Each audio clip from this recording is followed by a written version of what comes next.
Yo, what's going on, guys? It's your boy Dooobbz here, because another NHL 14 news update. That is right, guys. We got another trailer. He is just piling on the trailers lately, so I've had to be doing a lot of videos.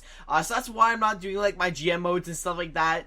They're scheduled for later dates, so you guys can stay tuned for that. Don't worry, they're already up. They're just scheduled for later dates and stuff like that. But lately, I just wanted to cover all the NHL 14 news. So for today, if you guys didn't know, there's a Hockey IQ improvements trailer. So basically what this means is EA is showing off I guess the improved AI and how the AI will react to certain situations and stuff like that, and just all in all the improvements they've made. So you guys can check the link down in the description below, where I'll always provide my source where I'm reading off, and the trailer link. You guys can check it out, and it's pretty cool. So let's read off first all the new implements EA has added into the trailer, guys. So first off, this week the NHL 14 dev team talks about improvements to EA Sports Hockey IQ. You can expect players in NHL 14 to provide better puck support with a greater understanding of the developing play, use smarter shooting analysis to identify scoring opportunities while skating, and read the play more effectively on both offense and defense. Once again, guys, the trailer is down in the description below. It provides all the gameplay and all that good stuff.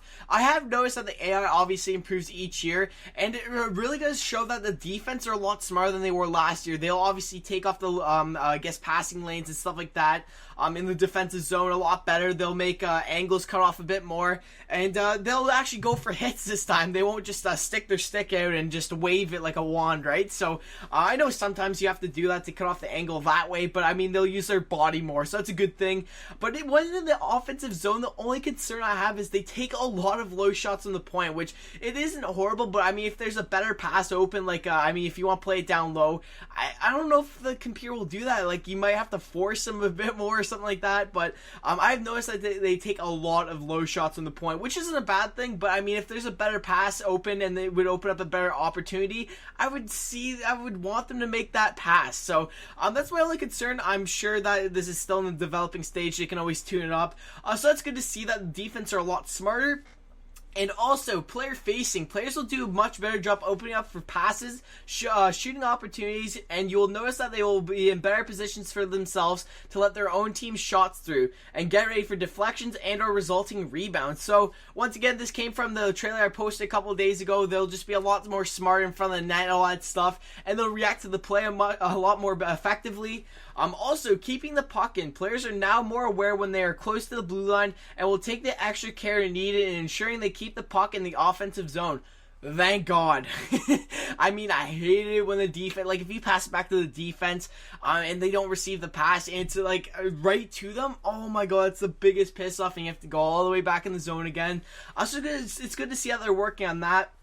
Also, they'll be avoiding offsides. Players will do a better job of adjusting their route to ensure they maintain or they remain onside as the play enters the zone. So, once again, this should be a given, right? So you should avoid offsides at all times. But it does happen, obviously, so they're tuning up on that, which is always good. They're always tuning up on the little things.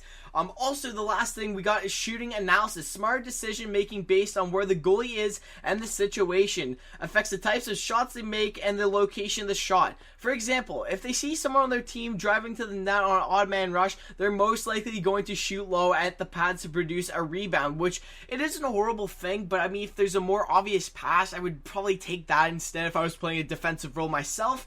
But you know what? It's good that the defense are taking more of an offensive initiative, and they're a lot smarter. So that's really good to see. That closes it up for offensive AI. So the offensive defenseman, the offense, obviously. Now onto the defensive AI. So first, we got gap control. Defenders will be more aware of the gap between themselves and the forwards as they break out, progress through the neutral zone and into the defensive end. They'll also make smart decisions in selecting whether they should play loose or to tighten up the gap by recognizing their opponent's offensive ability versus their own defensive capabilities. So obviously, this is just smarter defending.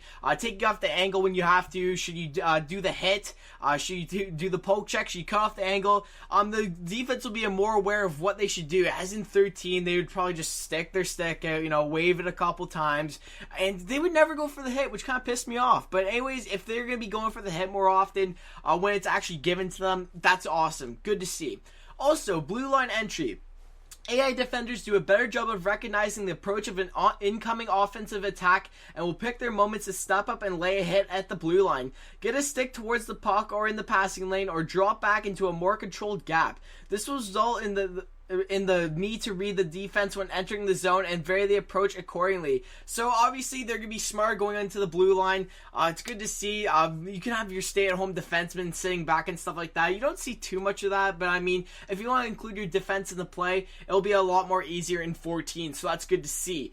Also, player facing. AI defenders will do a better job of ensuring they're facing the proper direction and are aware of where the puck is when covering point men and forwards in front of the net.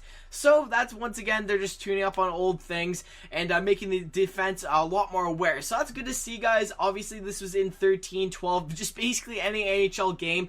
They're just making tune-ups, which is always good to see. Last 2 points, guys. I'm going to let you guys go. We got 2 more. We got the line change logic. So players are now more aware of the right time to change. They'll do a better job of understanding the risks and rewards when determining whether they should come off or stay on for a critical situation, based on the opportunity versus pressure and or time of game. Good to see. Like, honestly, I didn't think they would have fixed this in 14, but they did, which is good. It's not going to be 100%, guys, obviously, but they're making changes, which is always good to see, right? So, the AI are going to be more aware. I hate it. Biggest pet peeve. You're a defenseman. You're going to play up to on the boards to your winger, which is a smart move to do, and your winger could be on a breakaway, but no, he decides to go for that line change. So, hopefully this prevents that. I mean, like, play the extra 30 seconds. If you're going to have a better scoring opportunity, it'll bring your team up. Like, you'll have a better chance of scoring and stuff like that.